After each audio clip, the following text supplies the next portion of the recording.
So we are talking about grow up. Everybody say grow up. Grow up. And this is part 4.3. Because just last week we did part 4 and we didn't really finish. But it's 4.3 and we're talking about dirty diapers. And we know that in order to grow up, we need to learn how to mature.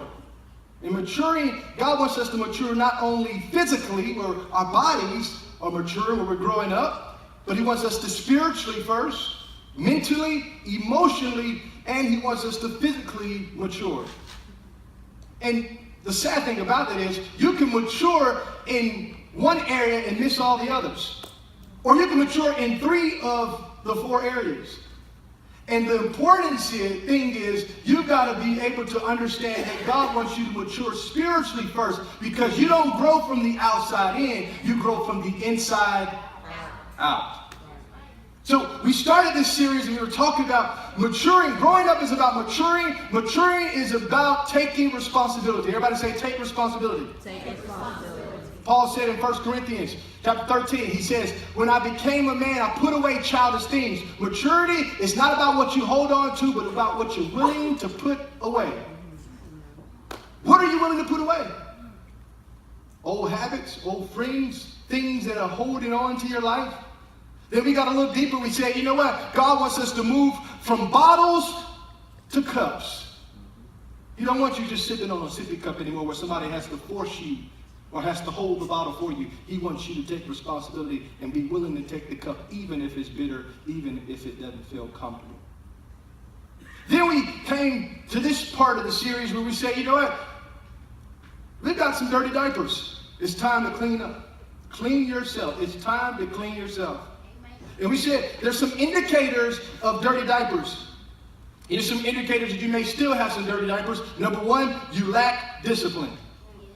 It's like, you lack discipline. Nobody likes discipline. Nobody likes getting their butt whooped. But God whoops us here so He can save our life there. Because if I don't train you up in the way you should go right here, trust and believe you're going to depart. Right. That's life. That's the principle. Then we said 2, because we said dirty diapers is an acronym. The D was for lack discipline. Number 2 is you lack instruction. How can you have discipline without giving instruction? If I don't know what to do. Thy word, Psalm 119 verse 105. Thy word is a lamp unto my feet and a light unto my path. It instructs me, it guides me, it shows me where I need to go. Your word, your instruction guards me, it guides me, and then what it does, it protects me from everything else that I face. Then, number 3, we're on number 3 today, and we got a little bit more time. Look at your neighbor and say, we got a little bit more time. Number 3, the A stands for you lack accountability. Just like a baby cannot learn to change their diaper by themselves, it takes us being accountable to one another so that we can receive discipline and instruction so that we can mature.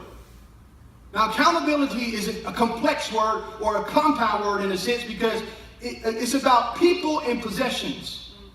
Accountability, when you think about accountability, you always need to associate responsibility and stewardship. Say responsibility. Responsibility. Stewardship. Stewardship. Stewardship is about possessions. Stewardship, that very word means manager. What does God call you to manage? What does He call you to be a steward over? And in 2, responsibility, that other part of the word for accountability, that is about people. Who has God called you to be responsible for? Or we will say it this way, who has God called you accountable to? Who are you accountable for? And so part of maturing is understanding I have to be accountable. Not only accountable to myself, but there's other people that I'm accountable to. And here are 4 people that you're accountable to. 1, you're accountable to God. First and foremost. He is the creator. The earth is the Lord and the fullness thereof. Everything belongs to God. You can't pull a fast one on God. Hi, God, I tricked you. You thought I wasn't going to do that, did you? God is not confused. He's not shocked. He's not trembling. He knows all things. He's omnipotent, omnipresent, omniscient. That means He's anywhere, everywhere, all at the same time. But we are responsible. We are accountable to him first. Why? Because you didn't choose where you were born. You didn't even choose if you were going to be born. Everything you have, everything you possess, everything you are, God gave it to you. Right. I've had some debates with some good debates with some atheists and some Gnostics like God does not exist. Or people, the Big Bang Theory. Darwinism, they go into the whole deep thing. I said, well, what? Somebody had to create the Big Bang. It just didn't happen. Like something had to take place. And so we have to think about this. So I'm first accountable to God. The second person I'm accountable to is myself. You're accountable for yourself. Romans tells us you will have to give an account for what you've done. Everything you've done. You have to give an account. Look, your mama, your sister, your brother, them. This is why Christianity, when it comes to our faith, you cannot be grandfathered in. Well, my daddy was a pastor. Yeah, but you a heathen. You don't get grandfathered in. Well, Gabriel standing at the gates is like, I knew you were granddaddy. Come on in. No, this ain't like that. Get away from me, you workers of iniquity. I never knew you. You got to have your own relationship with him. We're all called sons and daughters. We're called sons and daughters. Why? Because we all have our individual relationship with God. Right. So I have to give an account to myself. And the sad part about it is, most of us walk around in our life, we look in the mirror and we're disgusted because we know we have not lived up to the standard that we should have. Right. And I know that's hard. It's hard. Have you ever been there where you're looking in the mirror and you're like, oh man. And it's not what you see, but it's what you've done. Right. It's what you allowed. And it's like, I should know better than this. Why am I doing this? Why am I feeling this type of way? Why am I doing these things? And we really have to be accountable to ourselves. Trust me, this is what Jesus says. This is one of the reasons why Jesus says, don't judge, lest you be judged. He said, take the plank out of your eye and forget about the peck in somebody else's eye. Right. The plank is huge. He said, judge yourself. That's the only person God says. Judge yourself. Look at yourself and say, hey, work out your own salvation. Did you really handle this the right way? It is not a problem. There is not a problem with having a conversation with yourself. And there's not a problem with answering. Now, there is a problem if you're just doing it constantly and you're talking about it, getting upset. Why did you do that to me? I don't know. You did it to me. Now, if you do all that, that's a problem. But what I'm saying here is, when you're really examining your life, and I hope you're here Sunday because we're going to talk about this. How does God really want us to examine our life? And it's about evaluation, because this is what God does. Proper isolation brings about elevation. But the part of elevation, I've told you before, there's an extraction that takes place where he has to remove some things off and out of my life. Right. We should take a constant practice. It should be a constant practice. When the Bible tells us to work out your own salvation with fear and trembling, that means I'm constantly looking at my steps. I'm constantly looking at, okay, Lord, did I handle this the right way? Did I do this the right way? It's okay to walk circumspectly. What that word really means is I am cautious. I am aware of what I'm doing. Okay, I may not need to go over here this time. Ooh, she looked at me funny. Or he did that. Lord, this is what normally happens. For me personally, I know my triggers. I know when I'm about to hit that level of when a person cross the line, make you bite your lip and say, okay, sucker, check this out. I hit you, then I'll pray for you later. But you have to know this for yourself. You have to know these levels, but you have to learn it, and it takes these gauges. I know when the enemy wants to fight me or certain things. I know my trigger points. I know my weaknesses. God is my strength and he's my salvation. I don't have to worry about my weaknesses. The devil is a liar. He's fooled you. He's fooled you. Being accountable to yourself is understanding, this is where I'm weak, God. Right. This is where I'm lacking, God. This is what I need in my life, God. Because if you don't know those areas, the enemy can run rampant on you. Right. That's true. And let's just be real. The enemy is anything that stands in your way of you fulfilling your purpose. Right. So it can be yourself. Yeah. That's why you have to check yourself before you... Okay. I kind of felt like because you had the little shirt on. I felt like I felt it. You got to check yourself before you. Y'all ain't feeling it. Come on. Y'all not feeling it. You have to check yourself before you wreck yourself. Yeah. I've got to do a check on my own life because I am accountable to God. I'm accountable to myself. And next, I'm accountable. Number 3, I'm accountable to the authority in my life. Right. All authority is given by God. All authority. I don't care. You may not have voted them in office. You may not agree with their views. You may not like what they say or what they do. They're not even saved. They don't even go to church. You go to church, but you're still doing stuff that you had no business doing. I'm sorry. Sorry. No shade. That's just some sun. I'm just shining the sun on there. I'm not. But we have to really think about this. All authority belongs to God. But we've got to watch. We've got to be very careful. Because if all authority is given by God, and they're placed in that position by God, that means when I speak against them or I talk about them, I'm literally talking about God. Yeah. This is why I had to learn it the hard way. And I'm telling you, I don't sit up here and preach stuff to you or teach you stuff that I have not gone through or I have not experienced or sometimes I still experience. So can I be real transparent with you? Yeah. Come on. Sometimes the reason I do not like preaching and teaching is because I get tried in the very area that I'm preaching and teaching. Constantly. Like somebody will say something and I'm like, and they're my authority and I'm like, remember you just preached about that. Check this out. And that was good. Remember that? Go back and look at the YouTube. Oh gosh. We're held at higher standards. And that's what we should do for ourselves.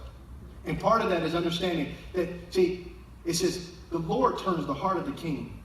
If I don't like what this person is saying or they're doing, even though they're my authority, I have to go and pray. Yeah. I remember one particular person, he's one of my authority figures, and he said some things to me, and he said, I don't even remember what he said, thank God, I just forgave him. But he said these words to me, and I had every right. And I could justify me talking back to him because of what he said, because he was blatantly wrong. He was a man of God. He was blatantly wrong, what he said to me. And I remember the Holy Spirit said, shut up. When the Holy Spirit tells you to shut up, you better shut up. That's right. I was like, That's right. That's right. I said, okay. And I kind of laughed, and then I went back to my car, and I was like, God, you let him say this to me? You know, why? Why you? And I had that conversation with God, not with him. But I had this conversation. I was like, Lord, and I said, you know what, Father, help me first to learn that it's not about what they say, it's about what you want me to do. That I can trust and believe you. And Lord, touch him. Thank you, because that is my authority. I'm going to do like David said. Though he's trying to kill me, though he's trying to say these things negative to me, I'm not going to touch your anointing because you placed that person there. Yeah. And I got a call 5 minutes later. They were weeping on the phone. Man, I am so sorry what I said to you. Wow. Like, I didn't even realize what I said. The Holy Spirit just convicted me heavily. And I was like, the Lord was like, see, you ever had this one? God's like, see, I told you, I got this. Right. I got this. Part of maturing is understand, I got this. But you do need to understand that there are people that you are accountable to. And you're accountable for. You're first accountable to who? God. You're accountable to who? Himself. Number 3? Authority. Number 4, you're accountable to followers. People who follow you. Well, nobody follows me. Trust me. People do. If you're a parent, if you're an uncle, if you are around anybody else, people watch you. Yeah. See, God would make you an example of what to do or an example of what not to do. Yeah. And depending on how you live your life and what you do determines what part of that you fit in or what category you fit in. God is really about you maturing. Why? Again, so his image can be seen. See, when you walk through the room, it's like, dang, there's something about her. Man, there's something about that dude. Like, it's just, I can't even put my finger on it. But I feel love. I feel the presence of God. It's like, that should be exuberated. That should come. That should seep out of your pores. And you are accountable because it says, see, we should not lead anyone astray. Jesus in John chapter 17, he prays specifically for his disciples. And he tells God, look, I've only told them what you told me to do. None of them have been lost except the son of perdition. And we already knew that was going to take place because that's for the scripture to be fulfilled. Right. But these people watching them, because you think somebody's not looking at you, you think somebody is not caring.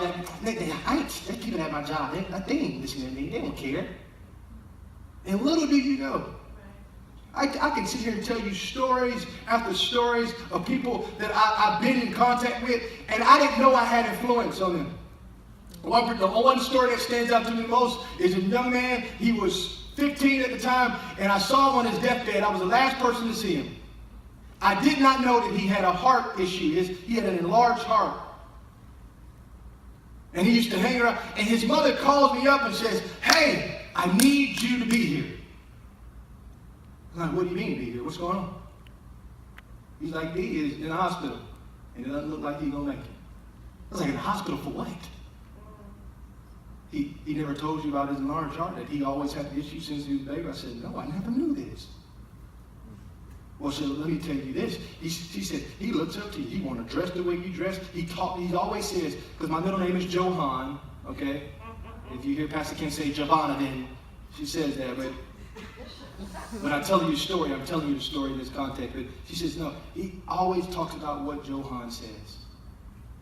And the problem with that was, during that time, I was not living the right life. I was doing everything under the sun that was wrong. But he still saw some good in me. He still saw, like, this guy I want to be like. And I'm like, what?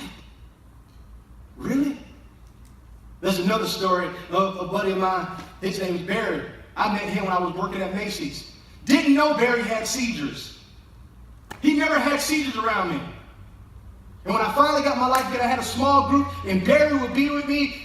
We had about 12 guys that would come. One of them was a Gnostic, one was an atheist, one was a Jehovah's Witness, one was, two of them were like ratchet Christians, and the other ones were just on the fence. And Barry was one of the guys. He would come, and I never knew. Every time I was around Barry at least once, actually almost like 4 times a week. And he never had a seizure around me. But after I would leave, I would hear about these seizures. And then one day, I get a phone call and say, they found Barry. Found Barry where? He's dead. He had a seizure and swallowed his tongue. I was like, God. So a bunch of my buddies, we go to the funeral. And his mother is sitting on the front row. She's crying. And we go up and look at the body. And I go up to the body and I look at Barry and I'm like, dang, dude. I introduced Barry to Jesus Christ. Like, he got saved through me. And I remember that. I remember that. And I remember what his mom said to me, because I walk up to the casket and I'm looking at this casket. Didn't know that I was accountable for this man. And his mom says, Stephen, I never met her in my life. And she's like, I thank you.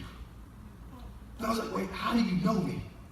She says, Barry has the picture of you all. All of us guys, we got together one day and we took this picture at my house. We all looked busted. I remember that picture. But he kept the picture on his nightstand. And she remembered that. And she remembered the conversations he had. And I'm sitting here like, God, I didn't know that I was accountable for these people. Right. I didn't know that I had a responsibility of these people following me that I didn't even know. You think just because you're a pastor, it's not about your title. Don't think about that. God is not looking at titles. He's not even looking at your roles or your job. He's just looking at who you are. He says, because you have me in you, trust me, the world, I told you Sunday, the earth moans and groans, waiting for the sons of God to rise up. Yeah. They're waiting for you. People are waiting for an excuse to do right. Yeah. To live a life that is fulfilling. Right. We're responsible for that. And God holds us accountable because trust and believe, there's things that we do, things that we say that people are watching, and they're like, how is that displaying Christ? It's destroying our witness. I told a young lady, she was talking to me about her daughter. Am I giving y'all too many stories? No. All right. I told you, I'm real with you. I'm going to ask you questions. And she's telling me about her daughter, and her daughter's doing all this stuff out. And I remember I was in my time alone with God, and the Lord says, her daughter will never listen. I was like, dang, God, that's just sad. He says, no, she would never listen because her mother is not doing what I've asked her to do. Her mother is living in this way. Wow. Her mother is living in a way that is not pleasing to me. It goes against my word. So she's asking her daughter to do something that she's not willing to do. So every time her daughter tries to step, she looks at her and says, well, she ain't doing it. Why I got to do it? Right. Wow. We're accountable. Come on. So we're stunning people's growth. We're limiting them from knowing God when we do not live in a way that's pleasing to Him. Understanding that I am a mature believer. Understanding that, yes, I'm responsible to God. I'm accountable to God first. I'm accountable for myself. I'm accountable to my authority. And I'm also accountable for those who are watching me. Everybody's watching. Right. Especially nowadays. Yeah. I remember when I was in law enforcement, they said, be careful what you say, all right? Because people got iPhones, they got these cameras. Everything you do is going to be in these cameras. No, my mentors were the good old boys, and like literally the good old boys, I guess I was the token black guy because I was good. I'm being real. Look, we would talk about this because everything is being captured. Yeah. Even if you say, well, nobody's seeing it, God does. Yeah. That's why He's not surprised. Yeah. But aren't you thankful that God's grace All mercy.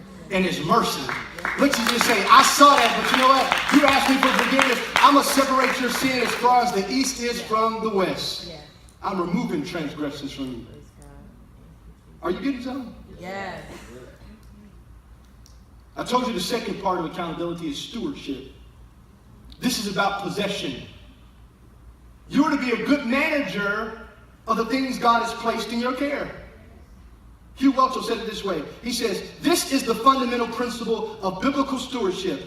God owns everything. Everybody say, God owns everything. God owns everything. We are simply managers. Right.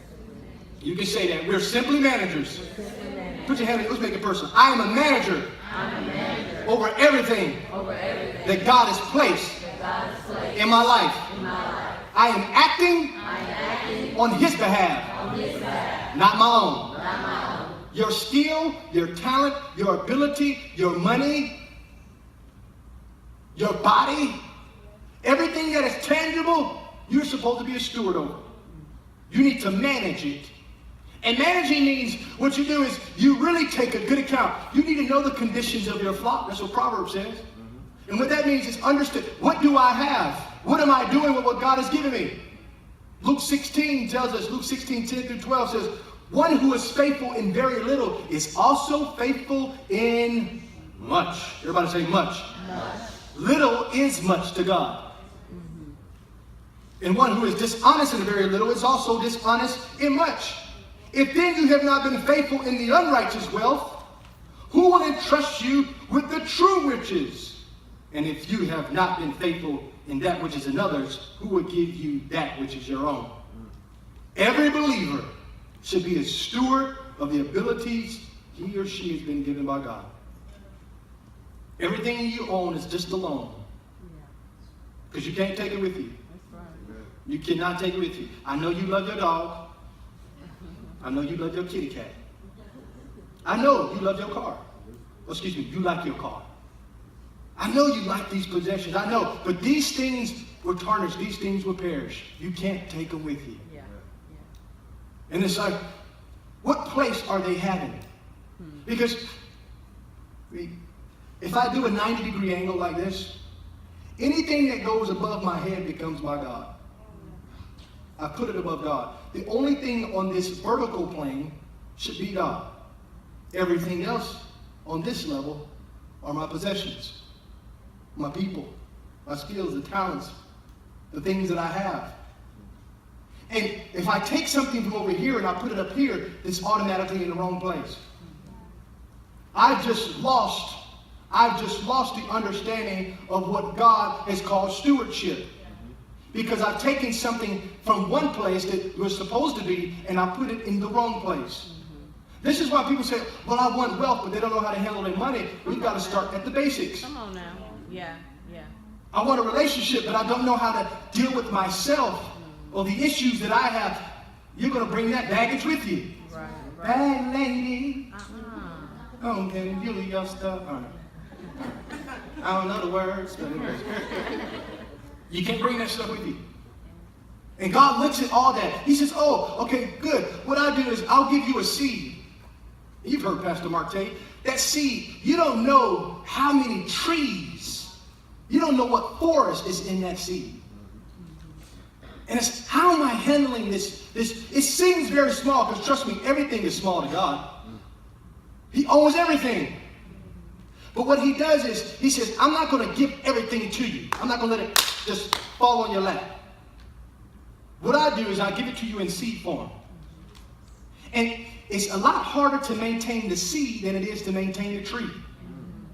Why? Because you, first of all, you got to take the seed, you got to plant the seed. But you don't just plant it anywhere, you got to plant it in the right soil. And once you plant it, you got to make sure you nutrients, you got to water it, you got to watch it. And so as it starts to grow, you got to try to maintain it and keep it. And you got to be very careful as we're growing and maturing, because the things that we tolerate will be the things that we'll eventually have to maintain. And then those things we maintain that are not like God, they're going to get pruned off. And it's a lot harder to get pruned off when they're already attached to us. Come on now. Come on. You got to be very careful of that. It's like, oh, Lord, wait a minute. Because, you know, what they do is, the reason you see a lot of stakes in the ground when it comes to a tree, you'll see like a little stick they have. It's there to keep that tree growing the right way. Right, right. So it won't bend or it won't curve where it messes up the nutrients. You want it to be stable. You want it to be firm, thickly planted. Near streams of water where it bears much fruit in its season. Right, right. Where it's willing to go through the process that it worked in. Process. So God wants us to be stewards of what you have. You are stewards over your children. Did you know that? I know, yes, we are responsible for our children, we're accountable for them, but we're also stewards. Again, we got to train them up in the way to go. If you have a dirty diaper, my daughter does not know how to change her diaper. I wish she did. Because she's a little bougie with it. She would not urinate and have a number 2 at the same time. She'll wait. She'll urinate, change the diaper. And she'll do her number 2. I'm like, why couldn't you do it at the same time?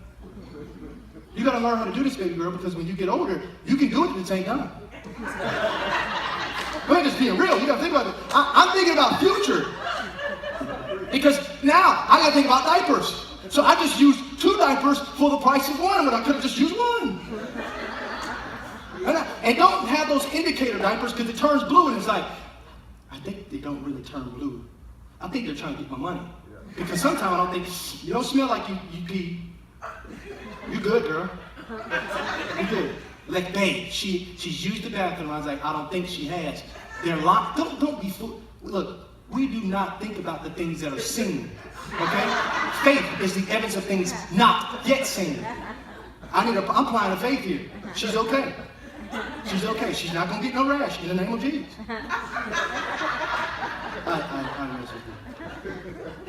I don't care, but I changed, and now I've gotten used to change it. I don't like it, but I've gotten used to change it.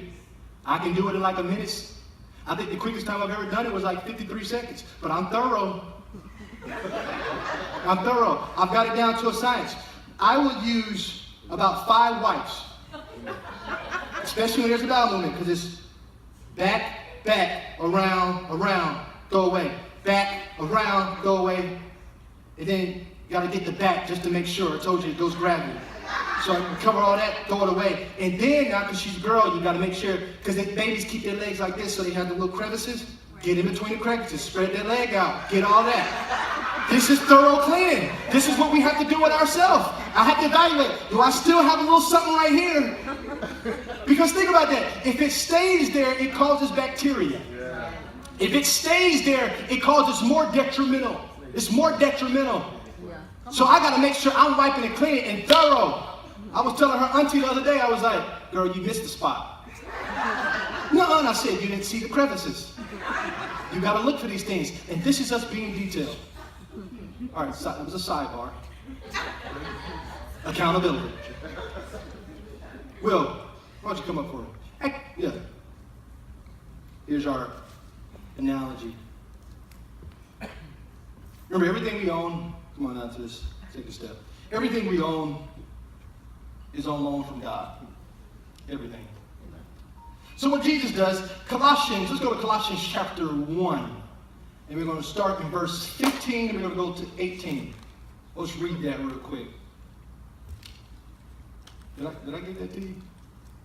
All right. Well, I'll do it right here.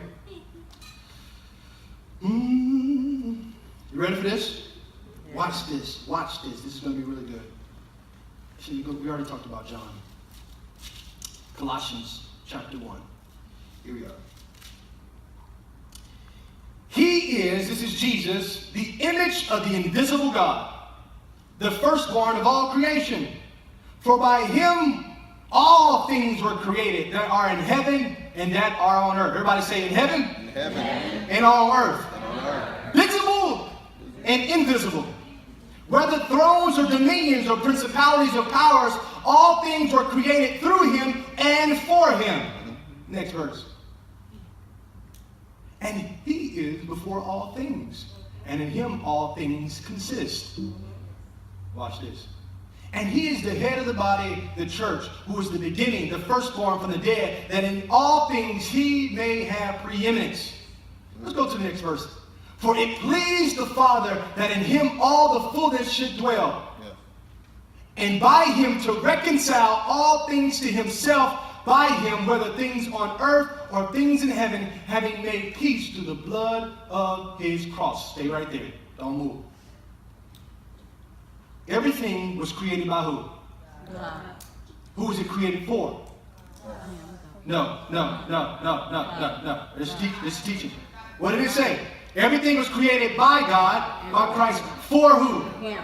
For himself. Yeah, God. Yeah. Yes, for himself. So what God does when it comes to accountability, and so accountability is responsibility and it's stewardship. What he does is, Jesus does this, he says, you know what? All things mine. The earth is mine. I've told you that already. All power and dominion, all authority given to me. So what he does is, he takes off his authority and he places it on you. Look pretty good. Don't touch it. Do not touch. Do not touch. I got this. See, that's our problem. Sometimes we want to adjust what God already said. I'm sorry. So he gives us this authority. Then he says, okay, you know what? Now that all preeminence, everything seen and unseen belongs to me.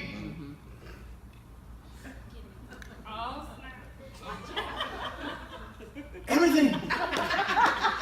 He said all dominion, all principalities, all powers, they're mine. His robes, everything on this planet is mine. Boom. This is what he does. He gives it to us. Why? Who does he look like now? He looks like Jesus. God gives me all authority and dominion to look like him on the earth. But see, here's the problem. We walk around with this authority, this ability, but we never give it back to him. We walk around using his stuff without consulting with him. Acts 17:28 says, in him we live, in him we move, in him we have our being. It says, look right here, by him to reconcile, that means to reconnect all things to himself, by himself, whether things on earth or things in heaven, had made peace through the blood of his cross. When God gives you something, your first response should be just like this. Father, give it back to me. You place all authority back on him. Come on now.